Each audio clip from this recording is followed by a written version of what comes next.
Ladies and gentlemen, boys and girls, hello, hello. My name is Andrew David. This is the High Performance Call for Blake Newbar's Partner Program, Monday through Friday, noon Eastern Time. Every single day we are here. If you can't catch us live, we're going to go ahead and if you've got the link, you can catch the catch replays on the YouTube channel. If you haven't yet, go ahead, click on that afterwards and subscribe. I'm going to start putting up some additional kind of interviews and some other videos on there as well, just more content for you guys, but that'll go straight onto YouTube. So welcome, guys. All right, these calls, normally we talk about all sorts of things. I have mentioned over and over and over again one of my favorite books, and that's the one I want to talk about today, right? I wanted to talk about Gay Hendricks and the Big Leap. If you haven't read it yet, I know a number of you guys have, and I love that. I've gotten messages back about it. It's a book.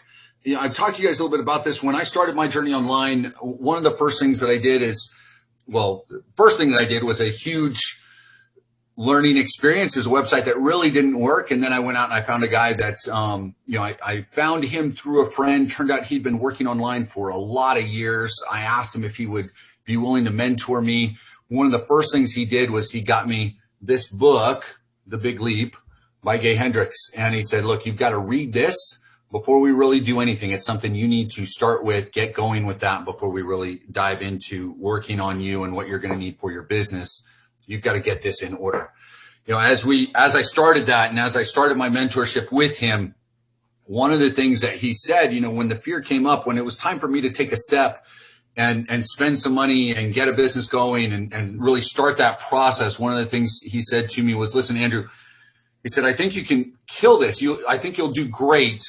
But you've got to jump in. You got to quit hemming and hawing. You've got to jump in, and you can't quit. And at the time, I kind of bowed up a little bit. I said, "What do you mean? I'm not going to quit. I'm going to see this through." And this is going to. He said, "No, listen." He said, "You and I have talked. We both know you've done it before. We both know you've quit, right? We both know you haven't quite lived up to the potential. You can't do that this time. You've got to see it through. You've got to push yourself." And it was the great thing about that mentorship and the friendship that I've now been able to develop with him was that he was willing to tell me some of those hard truths, even if I didn't want to hear it. And sometimes that's what we need. You know, the book, The Big Leap, it was one of the first times I read it. It took me, as fast as I read, it took me almost 2 months to get all the way through because I kept reading and rereading and looking at it and then evaluating myself and my life and my relationship and my health and everything else. And looking at it and saying, what do I need to do to recognize these elements and how I'm, employing them in my life, and what can I do to remove them? So what do I mean by that? Well, let's talk a little bit about some of the elements that he talks about within The Big Leap. So if you haven't read it yet, guys, The Big Leap looks like this. The Big Leap by Gay Hendricks. It's a fantastic book. Go ahead, grab it. Amazon Kindle, however you want to do it. This is the one that I want. Now, The Big Leap, your life, guys, is the typical hero's journey. Now, what do I mean? How many of you guys are large, fantasy or literature fans? When we talk about the hero's journey, what does that mean? The hero's journey is you have your main character, your protagonist in the story, right? There is a struggle. There's something that's wrong in their life. There's something that they need to overcome in order to become the best version of themselves, right? Now, depending on what that story is, that's either going to be war. It's going to be, overcoming some wrong that happened to their family, some belief that they grew up with. It's the serf that has to overcome to become the knight. Maybe they are the knight in training and they have to go out and they have to better themselves versus the other soldiers around them, and then they have to go off and they have to fight monsters, and eventually they become who they should be, right? The heroine overcomes what she needs to, the individual does, all of these different elements. But ultimately, what it boils down to is there is a journey that takes place. Typically, during that journey, the hero, in this case you in your life, the hero will recognize that many of the monsters that they overcome are not dragons or werewolves or the enemy army. many of the monsters that they have to overcome are within themselves.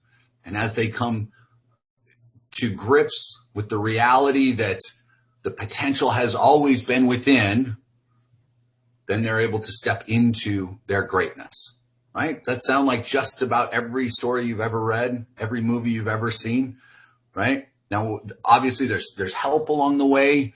There's transformation that takes place. There's some wise wizard or little green wise man or somebody that talks to them about the special power that they have within, right? And Star Wars is that perfect example of that. You have the young guy and he overcomes and it's family. And then there's the, couple of different wacky old wizards. And then, when he gets on Dagobah, if I'm ruining this for anybody, I'm sorry. It's kind of spoiler alert. By now you should have seen Star Wars. But there's the part where he's on Dagobah and he goes into the cave and he's fighting Darth Vader and he slashes it only to recognize that it's him beneath the mask. And that's who he's having to overcome, right? The light and the good side and the dark side. Guys, that journey is the one that you overcome all of the time. Yeah, Alice in Wonderland, the Jabberwocky, all of this stuff, right? So, overcoming the monsters. Now, I love this picture because when he's talking about overcoming your limits, those that achieve success are those that are able to arrive at the obstacles and find a way through. I love this picture because there's a number of different ways to do that. You got one guy that's able to just leap up and jump over. One guy that says, screw that, I'm going to pound my way through it. Someone else that's following along saying, hey, that hole's about to be opened up. I'm going to follow through that. Another guy that's, pole vaulting. A couple of guys that are helping each other. There are a lot of different ways to overcome obstacles, boys and girls. We just got to find them. One of the biggest obstacles that we have, though, is fear. Many of you guys, look, fear is excitement without the breath. Here's what this is from Gay Hendricks, right? This is a quote from him. What this intriguing statement means. The very same mechanisms that produce excitement also produce fear, the same types of hormones in our bodies. And any fear can be transformed into excitement by breathing fully with it. Fear is simply excitement without the breath. That's why in that scary movie, when something happens and something scary is going on, what do? You hold your breath, right? And we tense up. Excitement is simply breathing through that emotion, recognizing it when it is there. Well, I got some chats here. So fear is the mind killer. Patricia, are we quoting Frank Herbert and Dune here? Is that what we're doing?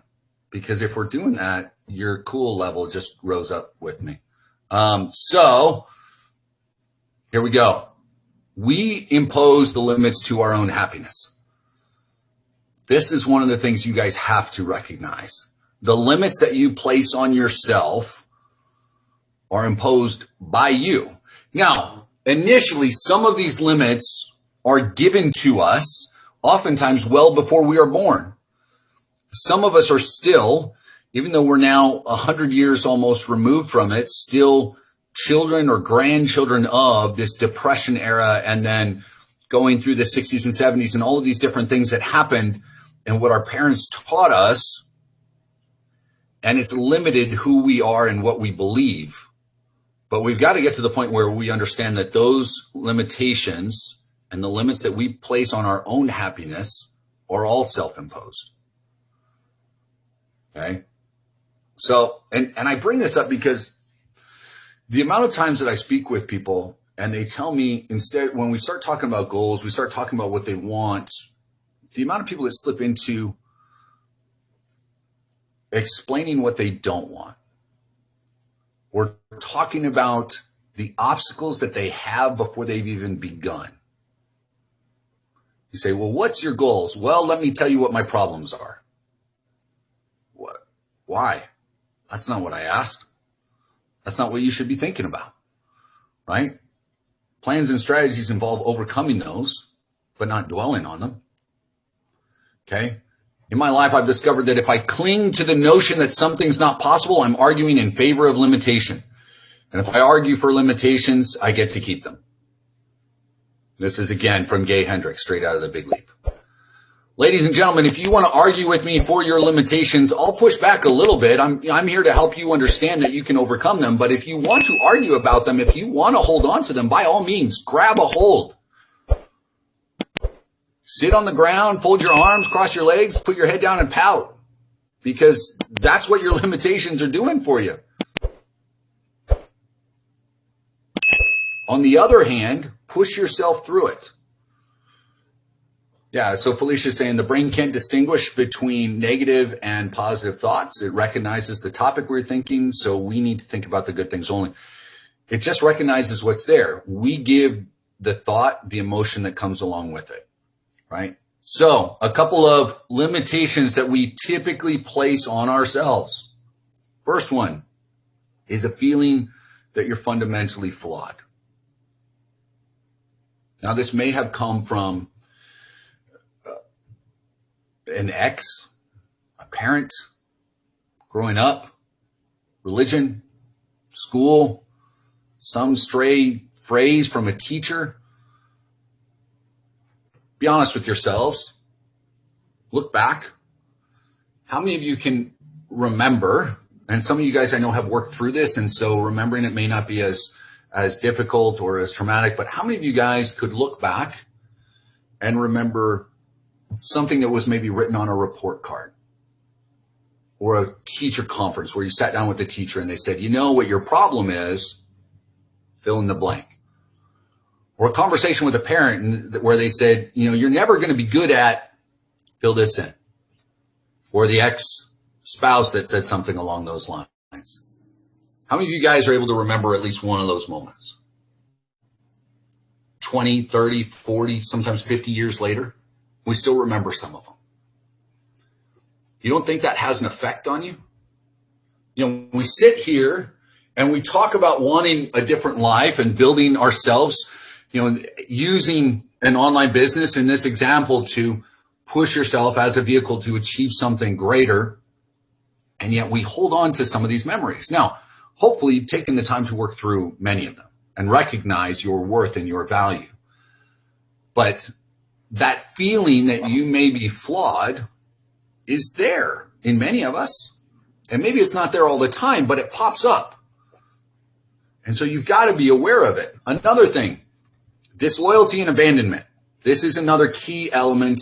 It's a belief that we hold on to. Now, the disloyalty and abandonment is not us being abandoned. It's us being disloyal. We're abandoning those from our past, family, friends. If I achieve something, and this is kind of where I'm talking about with the feeling fundamentally flawed and disloyalty and abandonment and a couple of these other ones, it's what keeps me from achieving success? What are the things that I believe that are keeping me from doing that? Well, if I achieve success, I'm not worthy of that success because I did this and this and this. Or I'm not worthy of that success because I haven't yet done this, or I don't have the college degree, or I haven't put in enough time, or I haven't done ABC. The disloyalty and abandonment, I would do this, but if I do this, man, I'm leaving behind where I came from. My family, my friends, I'm going to do more than whatever. They see me in a fancy house. They're going to say, oh, you're forgetting your roots. And so we limit our success because of that. Some of us limit our success because we believe that more success is going to bring a bigger burden. I've heard people tell me that they didn't want to earn a certain amount because they were worried about the taxes. Or they were worried about, well, if I earn this much, then I'm probably going to have to move, and I just don't know if I want to move. If I do this, then I'm going to have to leave my job, and I've got friends at my job. Even though they start because they want to leave their job, they hold back because success is that burden. Heck, there's a whole song from the 90s, right? More money, more problems. We sing that all the time. Forrest, our in-house DJ, nodding his head, right? Guys, it's just not the case. Success brings different problems, or the same ones with, an extra zero or two on the end. but less stress with it. But a lot of us limit our success because we believe that in one way or another, it or we would become a different burden. Or we're worried about outshining families, parents, siblings. Well, my mom never earned that much. That was something I dealt with, and I shared that story recently. Right? My mom never earned more, so who am I to do that? Well, my brother, my sister, who was the firstborn, who finished college, went out and started a career. Well, if I earn more than her, oh man, because I didn't finish, who am I to do that? Some of you guys don't do it because you're worried that if you go home and you got that, they're going to be the ones asking you for money, or they're going to be upset when you don't give them money. So, well, I'd rather just limit it, or I spend it on nonsense instead of being smart and having a positive relationship with finances. I spend it on stupid stuff so I don't have additional money, so I'm not in a position to be able to help if they come asking.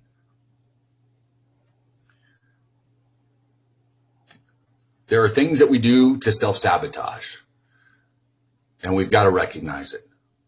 And this goes back to, limiting our own happiness. Guys, you are capable of being happy all of the time, or at least most of it. You really can. You can have happiness in your heart.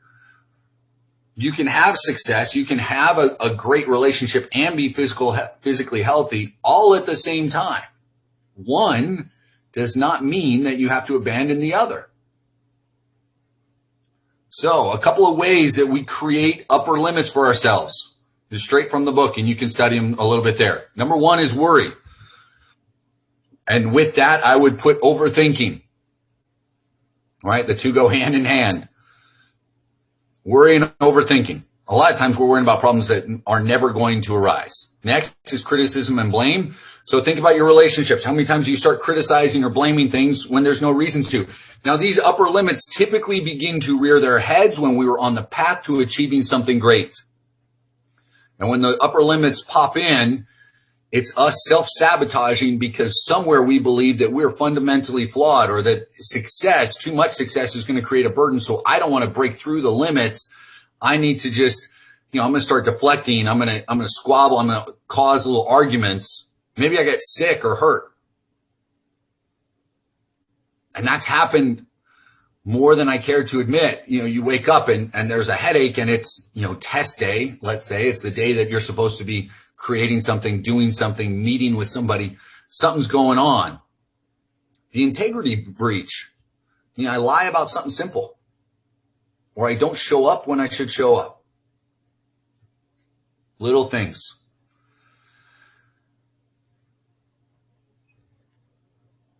Think about how you're living your life.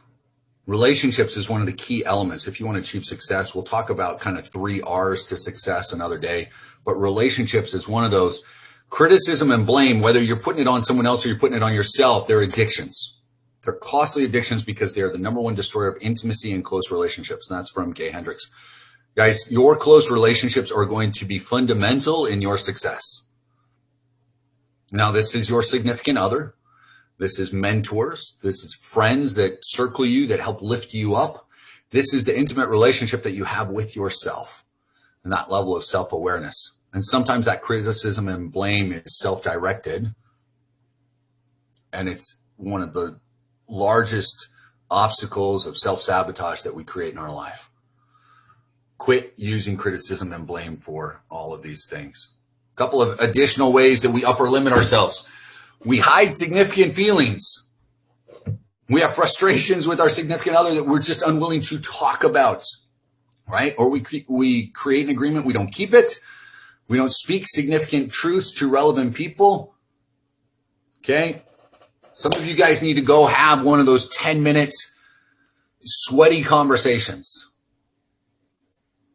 Odds are there's a number of you on here that have one of those that need to be lined up that you're dreading. Now, whether that is with your significant other, it's with a parent, it's with a sibling, it's with somebody at work, it's with the boss or supervisor, it's with yourself, you need to sit down and have a sweaty conversation. Everybody know what I'm talking about when I say that? One that's a little uncomfortable, right? Where you feel kind of that blend of cold and hot at the same time. You know you're flushed, you're sweating a little bit, you're hoping they don't see it. If you've got one of those that you've been holding back on, then just go have it, get through it, get over it, because it's keeping you from achieving something else. Now, one of the things that I've learned, one of the most important factors that I've learned from this book is simply to begin to be aware of my own upper limits, because every time you reach a breakthrough, this is how you grow, guys. It's this breakthrough, stability, stabilization period, and then integration. We talked about the other day, breakthroughs. Breakthroughs are what everybody wants. Breakthroughs happen normally when we're doing things over and over and over again, and then we gradually break through whatever barrier may be there, right? Once we break through, there is a period of stabilization. The level that you have achieved doesn't just happen all at once. You need to do it over and over and over again before you're ready for the next step, right? It's like the kid that walks up to the plate. You know, when my first year playing baseball, I had one base hit the very last game. I was hit by a pitch more times that first year than I got base hits, right? So that one base hit didn't mean all of a sudden I was going to get hits when I went up to the plate. I had to work at it, but I had achieved a little bit of a breakthrough because finally I had made contact. I had a base hit. It wasn't me getting hit with a pitch. It wasn't striking out. And a little bit of confidence started to seep in. There was a small breakthrough that happened. And so what did I do? I started to work to stabilize that talent, that skill, over and over and over again until it became completely integrated with me and I could then keep moving forward. With the skills that you're doing here, with what you're going after, understand that these limits that we place happen more than once. But when you begin to recognize them, if you're at the point in your life where you're ready to achieve something and then you have a silly little argument over nothing, and tensions flare up and you step back after a little bit and you go, where the hell did that come from? Who was I? Why was I doing that?